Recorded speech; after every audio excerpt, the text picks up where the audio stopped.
Good evening and welcome to Daily Netzach Kitzur Shulchan Aruch. Today we're doing Siman Kuf Ayin Base, the halachas that we're starting with the Siman of Kuf Ayin Base, which is the halachas of Chodosh. So, Seif Aleph. Ksiv, it's written in the Pasuk in Vayikra. You should not eat bread or roasted kernels or plump kernels until this very day, as in it's talking about until you bring the offering to your God. Perush. This means that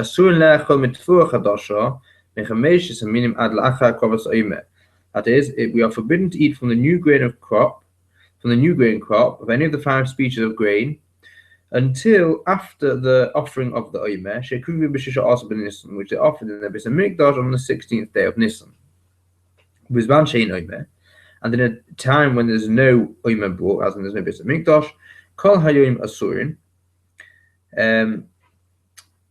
these new crop of these species, these 5 types of grain, are forbidden the entire day of the 16th. But on the Bnei Chutz La'aretz, and for us who reside in Chutz La'aretz, outside the land, She'oisin Yom Tov Sheni Yomim, Shnei Yomim, who observe Yom Tov for 2 days, Machmas Veikot, because of the Sofek, when Yom Tov is, therefore we have 2 days. Gam Kol Yom Yudzayin Asur, also the 17th day of Nisan is also prohibited, Ad Chilas Leil Yudches, until the beginning of the night of the 18th of Nisan. Now, any grain that was planted and had taken root prior to the 16th of Nisan,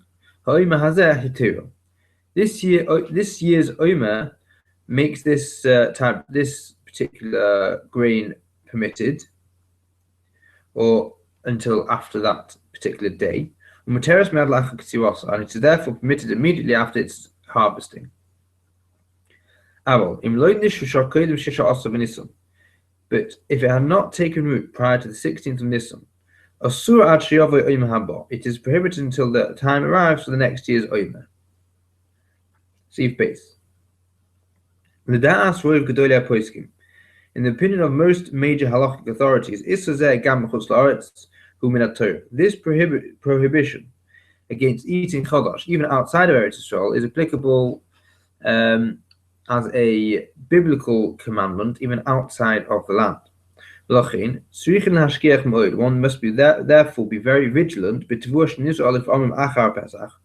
regard to grain that is at time is planted after Pesach, or so close before Pesach, that I did not take root before the 16th of Nisan, such as barley and oats, gam chitin, in some places even wheat, because they remain prohibited until after the 17th day of Nisan of the following year.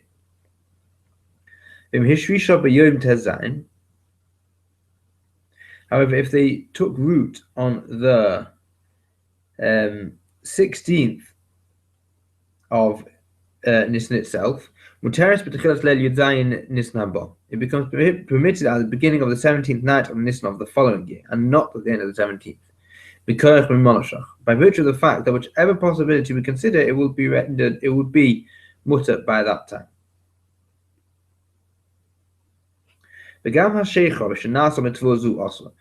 Beer, which is produced from this chodosh grain, is prohibited as well until after the following Pesach. Yeast produced from chodosh grain are also prohibited. If one used it to get dough to rise, even if the dough itself was made from the old grain, as in from previous year's crop, which is known as yasham, the entire dough is prohibited on account of the yeast. With regard to grain that we're uncertain about, whether it's old or new, we must ask a shayla. Seif Gimel. Yesh Oimrim, there are some who say the ain't is a chodosh that the Isra chodosh only applies to grain that's grown under the ownership of a Jew.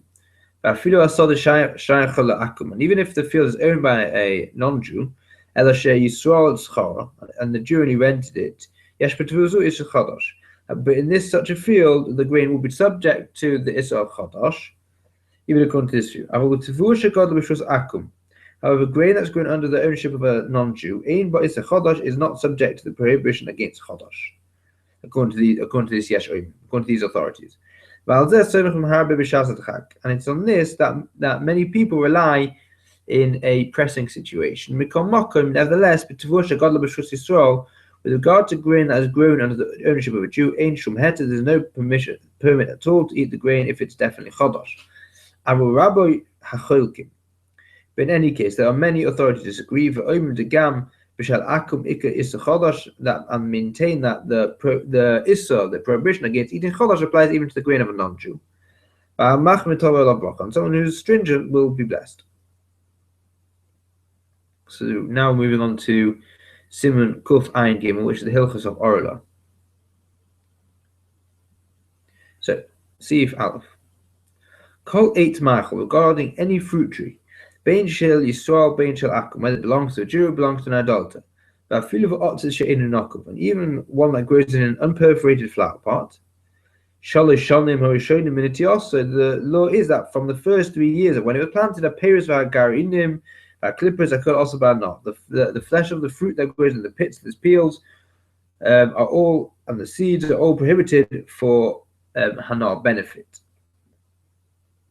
Shalosh Shanim Elu. Regarding these 3 years, we do not count from the day on which the tree was planted. Ella im not a couldn't rather, if one planted the tree before the 16th day of the month of Av, since there are then 44 days until Rosh Hashanah, the remainder of the year is reckoned is considered as if it's a year. Because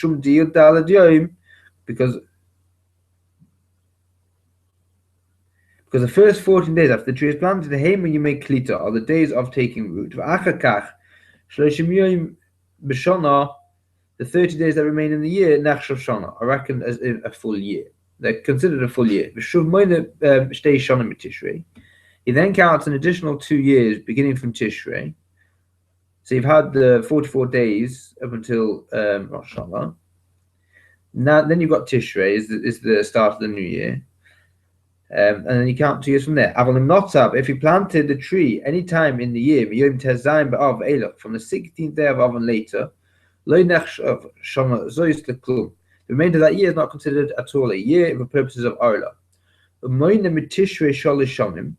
Therefore, you must count from 3 full years beginning from Tishrei.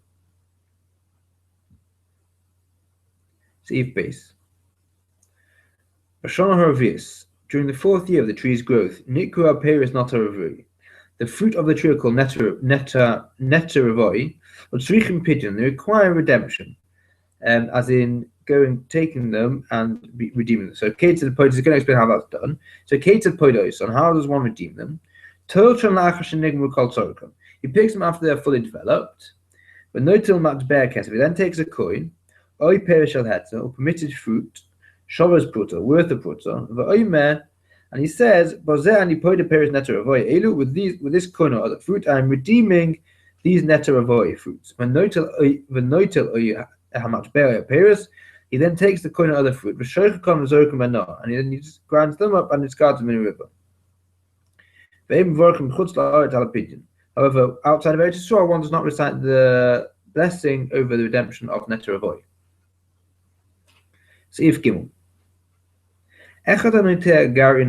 Whether one plants a seed or a branch of a fruit tree, who uproots a mature tree and who plants it elsewhere, for the next 3 years its fruits are subject to the Isra of Orla. But if one grafts a branch of one tree onto another tree, and similarly, one who layers a branch, that is, he makes a hole in the ground, and he lowers the branch of a tree, and buries its midsection in the ground, while its end protrudes from the other side, even though he then severs it from the trunk of the first tree, the law is that outside of Eretz Yisrael, it's not subject to the law of Orla. Seif Dalet. Ilon sheniktzat, with regard to a tree that was cut down.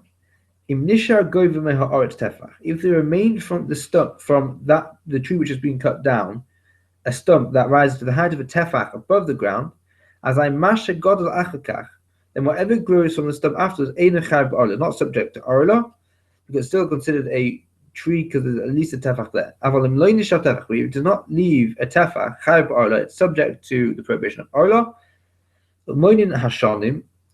And we count 3 years of orla mishata katzis from the time of the cutting down of the tree. In the case of a tree that became partially uprooted, but some of its roots remained attached to the ground, even if that root had only the thickness of a needle, that is used to stretch cloth, after it's woven, and it is certain that the tree would survive, without any additional earth or potter. It is therefore exempt from the halachos of Orla, even if one adds much earth to its roots. And that concludes tonight's Kitzur Shulchan Aruch.